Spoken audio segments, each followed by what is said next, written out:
মন্দির হাজার করো ভালো, ধাম কোথায় থেকে আনলে মমতা দিয়ে এটা উত্তর দেবে। এই ধামটাকে বাবার থেকে এনেছো না মার থেকে এনেছো? মমতা দি ଯୋଉ ମନ୍ଦିର କରିଛନ୍ତି ଆମର ମନ୍ଦିରକୁ ବିରୋଧ ନାହିଁ, ଶହ ଶହ ମନ୍ଦିର ହଉ ମମତା ଦି ଆମେ নম্রতার ସହିତ ମନ୍ଦିରକୁ সব ମାନେ ଆକ୍ସେପ୍ଟ କରୁଛୁ, গ্রহণ করছু। মন্দির হাজার করো ভালো, ধাম কোথায় থেকে আনলে মমতা দিয়ে এটা উত্তর দেবে। এই ধামটাকে বাবার থেকে এনেছো না মার থেকে এনেছো?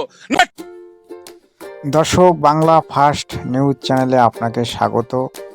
আপনারা শুনলেন মমতা দিদিকে প্রশ্ন করা হলো যে তুমি হাজারটা মন্দির বানাতে পারো, কিন্তু তুমি ধাম কোথা থেকে নিয়ে আসলে?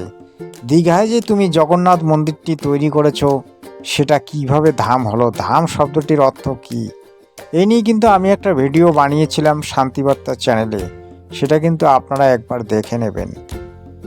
ধাম, আমাদের ভারতবর্ষের মধ্যে 4টা ধাম আছে। ধাম এমন একটা বস্তু যেটা নিজের থেকে সৃষ্টি হয়, ভগবান নিজের হাতে তৈরি করে, সেটাই হচ্ছে ধাম। কিন্তু মানুষের তৈরি মন্দির বা মানুষের তৈরি কোনো কিছুই ধাম হিসাবে গণ্য করা হয় না।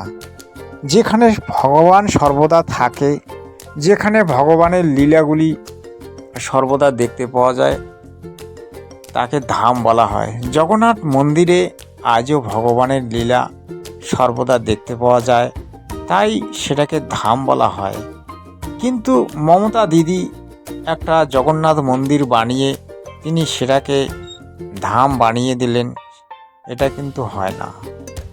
কারণ মমতা দিদি মুসলমান হিন্দু এক করতে চায়, নাকি হিন্দু মুসলমানের মধ্যে লড়াই লাগিয়ে দিতে চায়, এটা কিন্তু আজও বোঝা গেল না। আমি পরবর্তী ক্লিপে দেখাচ্ছি ওই ব্যক্তির ভিডিওটি আপনারা শেষ পর্যন্ত দেখবেন, আপনাদের মতামত কমেন্টসে জানাবেন, এটা আশা রাখি। সুলতান থেকে এনেছো না তালিবান না পাকিস্তান থেকে এনেছো না বাংলাদেশ রোহিঙ্গা থেকে এনেছো? জবাবটা দাও মমতা দি। জয় জগন্নাথ। না ইসকন টাকা থেকে এনেছো? জয় জগন্নাথ। আরে মমতা দি ଯୋଉ ମନ୍ଦିର କରିଛନ୍ତି ଆମର ମନ୍ଦିରକୁ ବିରୋଧ ନାହିଁ, ଶହ ଶହ ମନ୍ଦିର ହଉ ମମତା দি ଆମେ নম্রতার সହିତ মন্দিরକୁ সব মানে আক্সেপ্ট করছু, গ্রহণ করছু। মন্দির হাজার করো ভালো, ধাম কোথায় থেকে আনলে মমতা দিয়ে এটা উত্তর দেবে।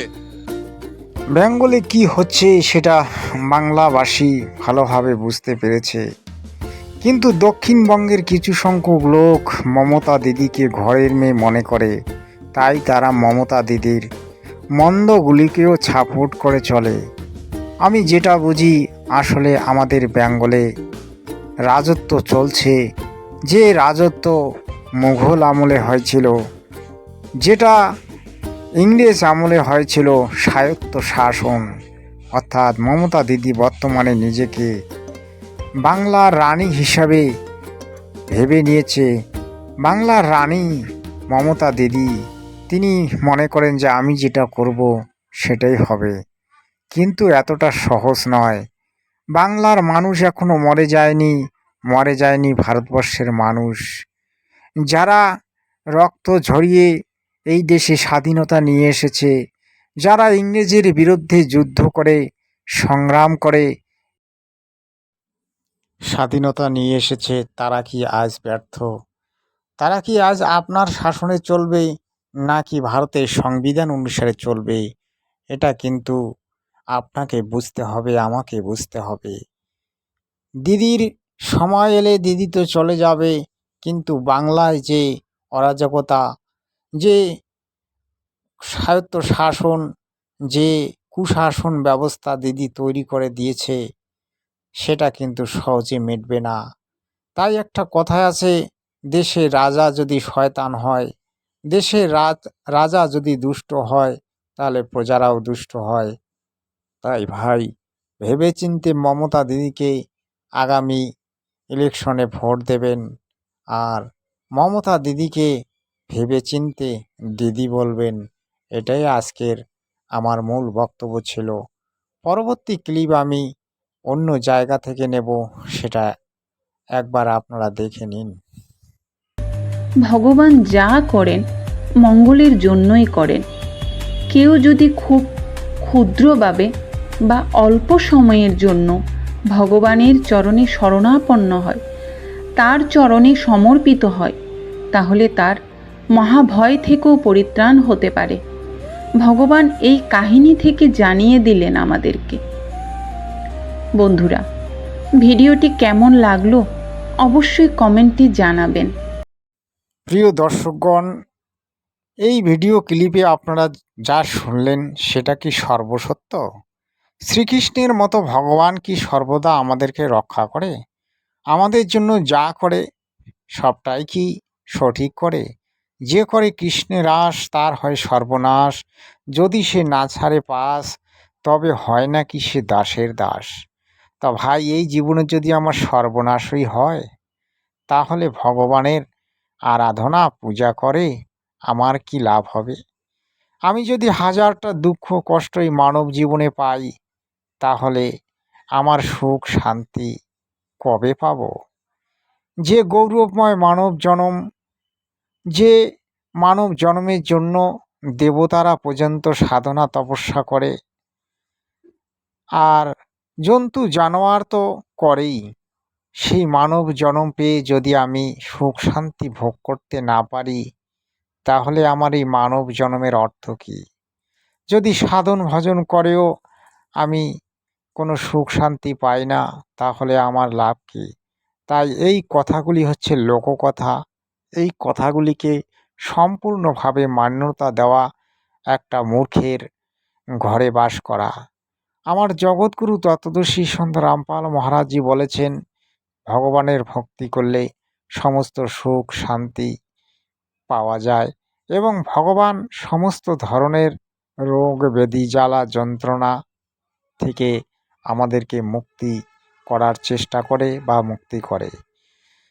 কিন্তু এই কথাবাচকরা শুধু জগতের বুকে মিথ্যা প্রচার করে, তারা নিজেরা কিছু জানে না আর অপরকেও বোকা বানানোর চেষ্টায় ব্যস্ত থাকে। যেটা আজ এই ভিডিওতে তিনি বললেন সেটা সম্পূর্ণ ভুল কথা। এগুলি লোককথা, গল্প কথা, এগুলি আমাদের শাস্ত্রগ্রন্থে কোনো উল্লেখ নেই।